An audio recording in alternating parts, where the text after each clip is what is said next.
With this spiritual understanding, you tend to really get away. You tend to shed all those past conditionings.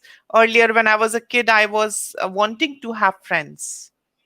I used to feel alone if I never had any friends. But then I used to, lurk behind people that please become my friend when I was a kid. And gradually, I made good friends and bad friends. And then gradually came a point where I'm like away from friendship. I'm my best friend. Have you come to such a point in your life also? Yes, I think also that comes with age and maturity. You don't focus so much on the quantity of friends, but the quality of your friends, and what do they bring to your life, right? So it is okay to have hundreds of friends or two friends or no friends, right? Of course, we're social beings. It's healthy to have relationships and connections, and it helps your career and your personal life. We are not meant to be completely lonely, unless you have a goal to be isolated and alone to accomplish a purpose, right? Like a practice like yoga or meditation. That's okay. Or some people just want to go to the Himalayas and live in a cave and practice meditation and find their soul for years. That's fine too.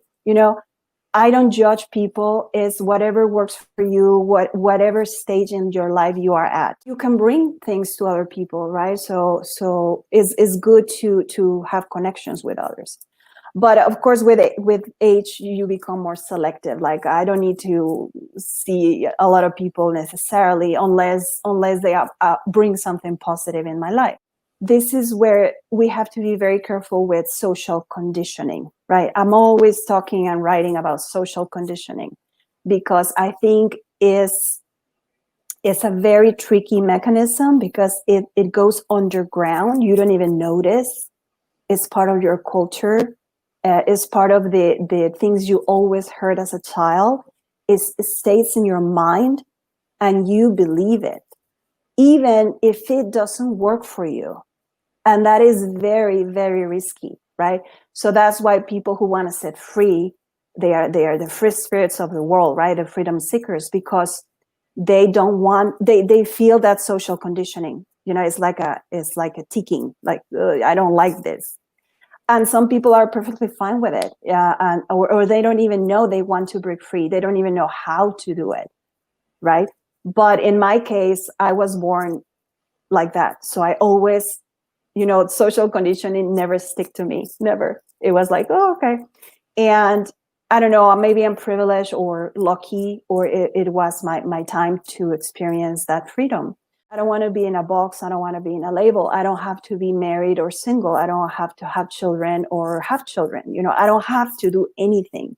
I can decide whatever I want for me, what works for me. So in order to think that way, you have to step out of the box, right? Step out of social conditioning. And you have to be ready to put up with a fight. Like, I'm sure you have done, Saraji, with your experience, coming out of a very structured society and culture and religion, right? You were a freedom seeker, and of course you have to fight with everyone, because people are not going to let you go that easy, right? It's like, oh no, we are part of this system and you want to break free. I know you're going to suffer with me. So you have to be very strong, and this is where spending time alone is your best ally, because there is a quote that I love, that it says, being surrounded by people constantly doesn't help your growth, because only by yourself is when you discover who you really are. And I don't remember who said it, but something like that. Beautiful quote, right? Because it is true.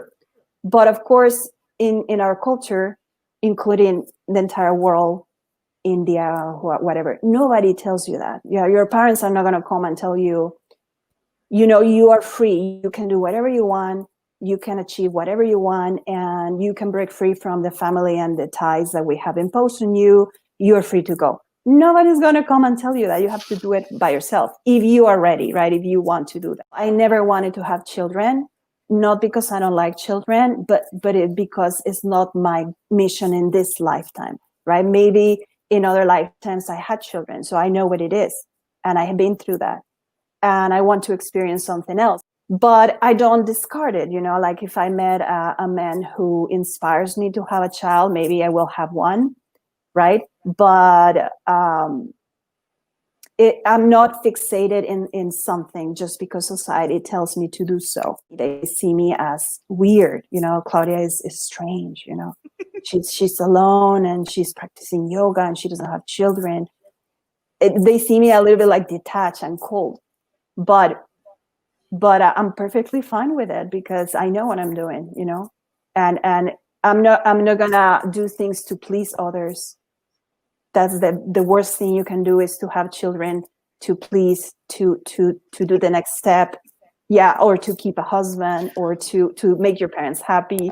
That's not the mission of life. The mission of life is to be self-fulfilled and to be happy. Having children is a big responsibility. It's a big task. You have in your hands a soul, that you are going to influence with your social conditioning.